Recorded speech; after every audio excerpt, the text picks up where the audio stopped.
Bonjour et bienvenue à la deuxième partie de l'étape 10 des voyages enrichissants. Un petit résumé de l'histoire. Nous avons Trimalchion, un esclave affranchi, qui a reçu un héritage de son ancien maître. Il s'est acheté des bateaux qu'il a chargés de marchandises, mais ils ont fait naufrage. Il continue malgré tout son commerce d'import-export. Fortunata omne aurum suum, omnia vestimenta vendidit, et mihi centum aureos in manu posuit. Vocabulaire, Fortunata, Fortunatae, première déclinaison féminin Fortunata, c'est un nom propre. Omne vient de omnis omnis, omne, on l'a déjà vu. Aurum vient de aurum, auri, deuxième déclinaison neutre, l'or. Sum vient de sous, sua, suum, son sacet, le déterminant. Omnia vient toujours de omnis. Vestimenta vient de vestimentum, vestimenti, deuxième déclinaison neutre, le vêtement. Et vendidit vient de vendere et vendo, vendidi, troisième conjugaison, vendre. Regardons déjà la première ligne. On va analyser le verbe qui est vendidit ici. Terminaison en it, c'est donc un adjectif parfait actif troisième du singulier. Je cherche un sujet, ce sera fortunata, mon nominatif féminin singulier, qui sera sujet de vendidit et du prochain verbe qui sera posuit ici. Donc fortunata, elle l'a vendu qui quoi? Eh bien, aurum ici. Un accusatif neutre singulier complément direct de vendidit. Et on va donc donner des caractéristiques à aurum. Première chose, ce sera omne, c'est tout l'or, donc accusatif neutre singulier, épithète de aurum, et nous avons tout son or, donc ici accusatif neutre singulier également, épithète de aurum. Elle a vendu l'or, mais elle a également vendu vestimenta, un accusatif neutre pluriel, complément direct de vendidit. Et nous avons omnia ici, également l'accusatif neutre pluriel, et qui est tout simplement épithète de vestimenta. Je peux traduire Fortunata a vendu tout son or, tous ses vêtements. Deuxième ligne, vocabulaire. Et, c'est la conjonction de coordination et. Mi qui vient de ego, qui veut dire moi. Kentum, c'est le numéral 100. Aureos, qui vient de aureus, aurei. Deuxième déclinaison masculin, la pièce d'or. In, c'est la préposition avec manu, qui vient de manu, manus. Quatrième déclinaison féminin, la main.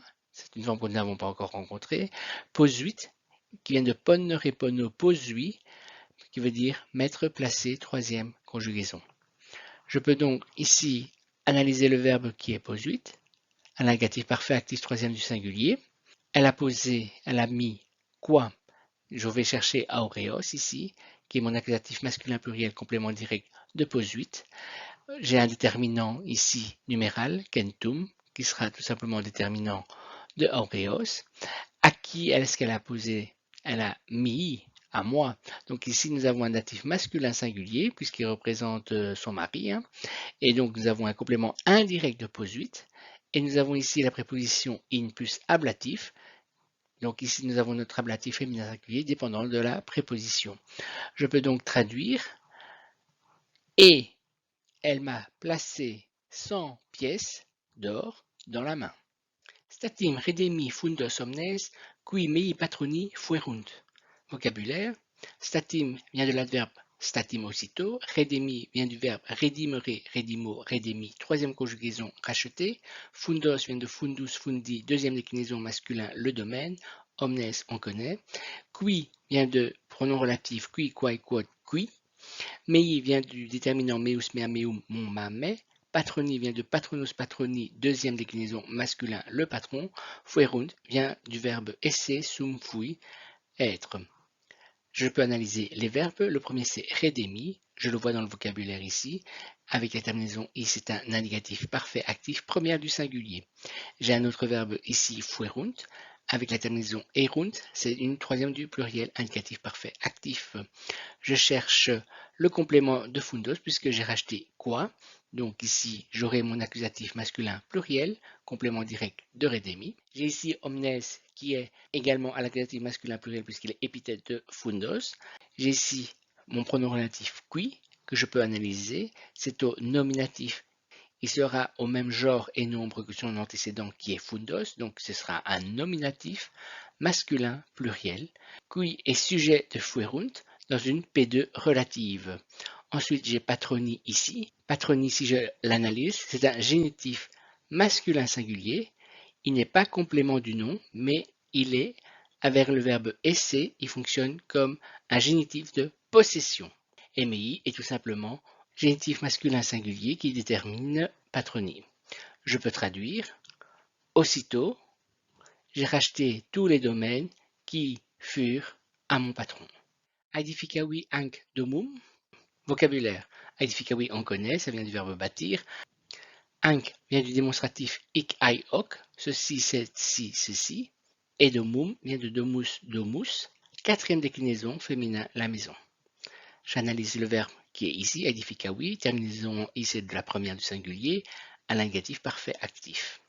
J'ai édifié, j'ai bâti quoi? Je vais chercher mon complément direct qui est ici domum, accusatif féminin singulier, complément direct, et il me reste hanc qui est également au même cas, ici accusatif féminin singulier et déterminant de domum.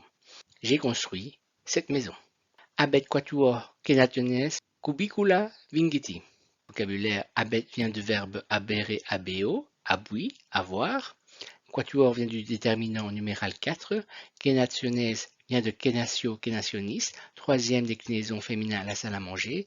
Cubicula vient de cubiculum, cubiculi. Deuxième déclinaison, neutre, la chambre.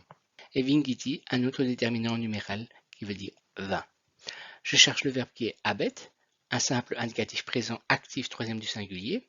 On parle de la maison, elle a quoi? Kenationes. Donc ici, j'ai mon accusatif féminin pluriel, complément direct de abet. Et ici, j'ai quatuor qui est le déterminant de kenationes. Donc 4 salles à manger. Et ici, cubicula également un accusatif mais neutre pluriel, complément direct de abet.